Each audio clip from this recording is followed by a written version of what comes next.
श्रीमतीलाई तिमीले सच्चाइ छोड्छौ कि मलाई छोड्छौ भन्थेँ मैले। जति पनि आज देश विदेशमा रहेर महिमा गर्ने अग्रज अगुवा साथै यसै केन्द्रमा पनि हरेक ठाउँबाट शाखा शाखाबाट आउनुहुने अग्रज अगुवा सम्पूर्णमा साथै वाद्यवादन र यसै शाखा केन्द्रमा जति पनि अग्रज अगुवा लिडर सर म्यामहरू हुन्छ उहाँहरूलाई एकै मुष्टमा म दोहा कतारको तर्फबाट र साथै म गणेश पोखरेलको तर्फबाट यहाँलाई शिर झुकाएर नम्र नमस्कार। ईश्वर पिताको भरिपूर्ण आशिष र आज साँच्चै नै मलाई पनि एउटा यो सत्यताको मार्ग सत्यताको बाटो यो सुसमाचार सुनाइदिनु हुने मेरो श्रीमतीलाई पनि एकदमै शिर झुकाएर नम्र नमस्कार। र बाबु हजुरलाई पनि जसले मलाई आज ग्रहण गराइदिनु भयो होइन, उहाँको मुख र बिन्दु भएर आज मैले परमेश्वरको सुसमाचार सुन्न पाएको थिएँ। र हिजोको दिनमा साँच्ची नै आज मलाई यति खुसी लाग्छ, यति गर्व लाग्छ। आज खुसी कहाँ गएर बाँडौँ भन्यो त म सच्चाइ केन्द्रमा गएर बाँडौँ जस्तो लाग्छ होइन।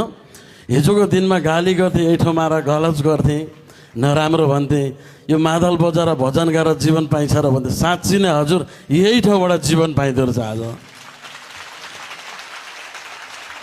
कल्पना नै गरेको थिएन, किनभने यति खुसी लाग्छ।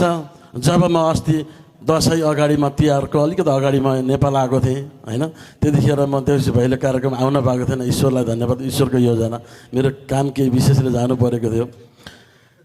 जब नेपालमा आउँदाखेरि मैपी शाखा भवन एउटा बन्दै रहेछ, मैले सुन्दै गरेँ अनि मलाई यति गर्व लाग्यो, यति खुसी लाग्यो त्यो ठाउँ बन्द गर्दा। किनभने हिजोको दिनमा मेरो श्रीमतीले मलाई सुसमाचार सुनाउनु भयो, त्यो ठाउँबाट जीवन पाउनु भएको ठाउँ हो क्या। त्यो ठाउँमा गएर म बोल्नुपर्छ भनेर मैले उहाँलाई ढाँटेको थिएँ, मैले आउँछु पनि भनेर भनेको थिएन। म शुक्रबार बेलुका आएँ त शनिबार बिहान उहाँसँग महिमा गएँ। ईश्वरलाई धन्यवाद गर्छु। आज यति खुसी यति आनन्द दिनुभएको छ। हेर्नुहोस् त, हिजोको दिनमा हामी लत्रीको जीवन थियो। हिजोको दिनमा यही मुखले हिजो नराम्रो बोल्थ्यो, नराम्रो व्यवहार गर्थ्यो, खराब बोल्थ्यो। हिजोको दिनमा श्रीमतीलाई तिमीले सच्चाइ छोड्छौ कि मलाई छोड्छौ भन्थेँ मैले। आज परमात्माको योजना मलाई पनि चुन्नुभयो, उहाँलाई भन्दा मलाई गर्नुपर्छ भनेर आज हरेक ठाउँमा अगाडि बढाउनु भएको छ। ईश्वरलाई धन्यवाद गर्छु। आज एउटा परदेशको ठाउँमा पनि हेर्नुहोस्, हिजोको दिनमा त्यो कतारको ठाउँमा कसैलाई केही पर्दा पनि मलाई मतलब लाग्दैन थियो। जोसीको होस् आफ्नो जीवन चलिरहेछ, बनिरहेको थियो भन्ने लाग्थ्यो। अहिले के लाग्छ, कसैलाई दुःख पर्दा कष्ट पर्दा उहाँलाई मैले सहायता दिन पाऊँ। त्यसैले आज वचन पनि भनेको छ नि, यदि तिमीले लडेकोलाई उठायो भने तिमी पनि कहिले लड्ने छैनौ, यदि तिमीले उठेकोलाई तिमीले लडायो भने तिमी पनि लड्नेछौ होइन। ईश्वरलाई धन्यवाद गर्छु। आज हामीलाई यति आशिष दिनुभएको छ। हिजोको दिनमा हेर्नुहोस्, मैले जब परमेश्वरको राज्यमा सुसमाचार म जति घमने मैले जति उहाँलाई नराम्रो भन्ने कोही पनि थिएन। हिजोको दिनमा खराब श्रीमती भन्थे, आज म असल श्रीमती भन्छु। किनभने मलाई एउटा आनन्दको बाटो सुसमाचार उहाँले सुनाउनु भयो नि त। हिजोको दिनमा उहाँमा अनगिन्ती समस्या थियो, लोक्दै ढाँड्दै जानुभयो, तर आज उहाँले आनन्दको जीवन पाउनुभयो। स्वयं उहाँले त्यो मात्र राख्नु भएन, आज मेरो श्रीमानलाई पनि चुन्नुपर्छ, पितासँग उहाँले माग्नुभयो। जब उहाँले विश्वास गर्नु भरोसा गर्नुभयो, साँच्ची नै परमेश्वरमा मागे त पाइन्छ, खोज त भेटाइन्छ र ढकढकौ त तिमीलाई उगारिदिन्छ भने जुन वचन छ नि आज पिताले पुरा गरिदिनु भएको छ। आज यति धेरै ठुला ठुला काम गर्नुपर्छ। हिजोको दिनमा रोगले ग्रसित हुनुहुन्थ्यो, भनिन्छ नि परमेश्वरमा गएर कसरी आशिष पाइन्छ, कसरी पैसा कमाइन्छ, कति पहिले मैले सुन्छु। आशिष कसरी पाइन्छ, धन कसरी पाइन्छ। हजुर हिजोको दिनमा सकेको जीवन थियो नि त। हिजो हामीले के त सम्पत्तिदेखि फालिरहेको थियौँ, ठुला ठुला हस्पिटल डक्टरमा हरेक कुरामा फालिरहेको थियौँ। आज त्यो पैसा बच्यो कि बचेन? आज हामीलाई आय स्रोतको भयो कि भएन भन्नुहोस् त?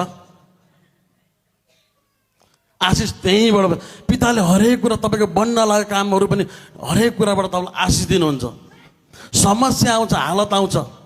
हिजोको दिनमा समस्या आउँदा हालत आउँदा रोइन्थ्यो कराइथ्यौँ, अहिले समस्या आउँदा ह्यापको साथ पिता हजुर हुनुहुन्छ, हाँसेर खुसी भएर हामी पितालाई धन्यवाद दिन्छौँ होइन। र यस्तो महान कार्य परमेश्वर पितालाई अनगिन्ती धन्यवाद गर्छु गुरु मत्स्यको नाममा। र मैले भने हिजोको दिनमा धेरै दुखाइहरू भोगेको छु। हिजोको दिनमा जब मलाई परमेश्वरको राज्यमा महिमा गर्न मन लाग्छ, त हरेक समस्याहरू बाधाहरू आउन सक्छ। मेरो दुःख कतार सहाबन ठुला ठुला गवाईहरू छन्। क्यान्सर भएको मान्छे पनि आज आनन्दको जीवन पाउनु भएको छ। हिजोको दिनमा मलाई पनि त्यो कतारमा बस्दाखेरि 2 चोटि अपरेसन गरेको मैले पत्थरीको, जब परमेश्वरमा विश्वास गर्दै भरोसा गर्दै मेरो आँखै अगाडि जब मैले पितासँग मागेँ त त्यो पत्थरीको डल्लो पनि स्वयं झरेछ। अहिलेसम्म मैले अपरेसन गर्नु परेछ भनेपछि आज हेर्नुहोस् त, हरेक ठाउँबाट आज हामीलाई बगेर सकिएको ठाउँमा पनि आज पिताले हामीलाई आशिष दिनुभएको छ। अब हामी नगर्ने त हजुर। त्यही भएर आज ह्यापको साथ गर्न मन लाग्छ। जब मैले कतारमा एउटा घटना, मैले एउटा होटलमा, किनभने यहाँ त हामीले जहाँ पनि महिमा आफ्नो आफ्नो घर घरमा गर्न पाइन्छ, त्यो भनेको सम्भव छैन एउटा परदेशको ठाउँमा।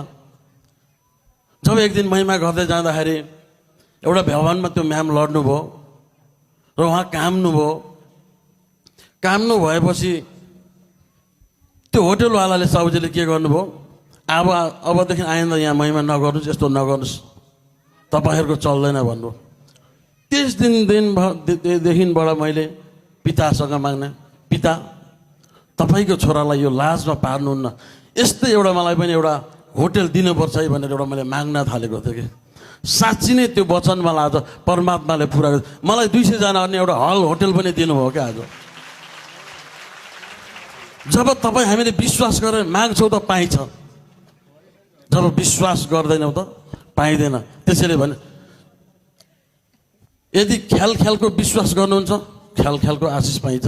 साँच्ची नै हृदयदेखि तपाईँले साँच्चीकै विश्वास गर्नुहुन्छ, त्यो विश्वासको तपाईँले आशिष जीवन पाउनुहुन्छ। किनभने आज स्वयं मैले पनि पाएको छु। आज म विरोध गर्ने मान्छे आज म यत्तिकै म कराउँदिनँ थिएँ होला नि हजुर।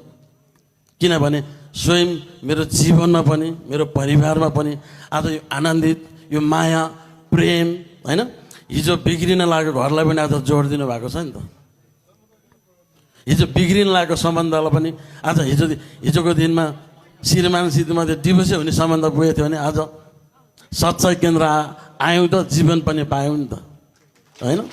त्यही भएर हजुर सच्चाइले मात्र काम गर्न, जीवन दिने काम गर्नुभएको छ हजुर।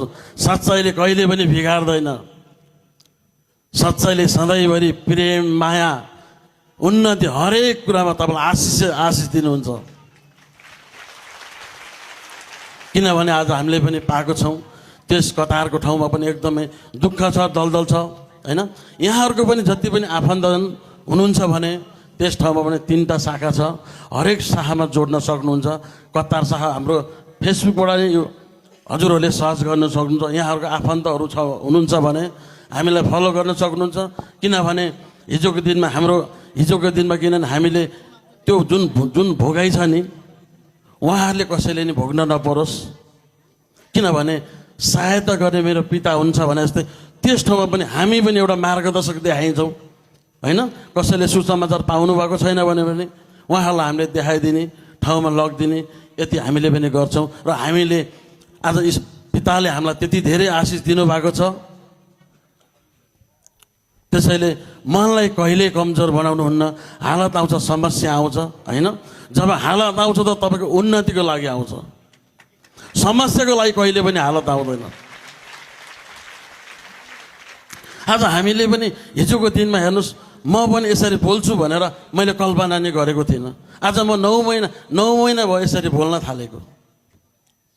जब पितासँग तपाईँ कनेक्ट हुनुहुन्छ, तब पितासँग तपाईँले मनले माग्नुहुन्छ त तपाईँले पनि मनैदेखि आशिष दिनुहुन्छ। हिजोको दिनदेखि म विश्वास गर्दिनँ थिएँ, ख्यालको विश्वास गर्थेँ, ख्यालकै आशिष पाएको थिएँ। आज म मनैदेखि म पिताको काम गर्नुपर्छ।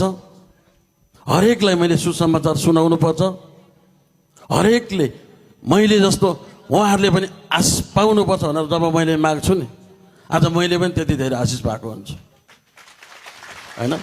र ईश्वरलाई धन्यवाद गर्छु गुरु मसीहको नाममा। र जति पनि आज मेरो गवाई वचन भयो, यहाँहरूको घर परिवारमा पनि ईश्वर पिताको भरिपूर्ण आशिष, जति पनि यहाँ गवाई वचन भयो मेरो घर परिवारमा पनि ईश्वर पिताको वर्षिसक्यो भन्दै यहाँहरू माझबाट बिदा हुन चाहन्छु। हस्त सम्पूर्णमा नमस्कार।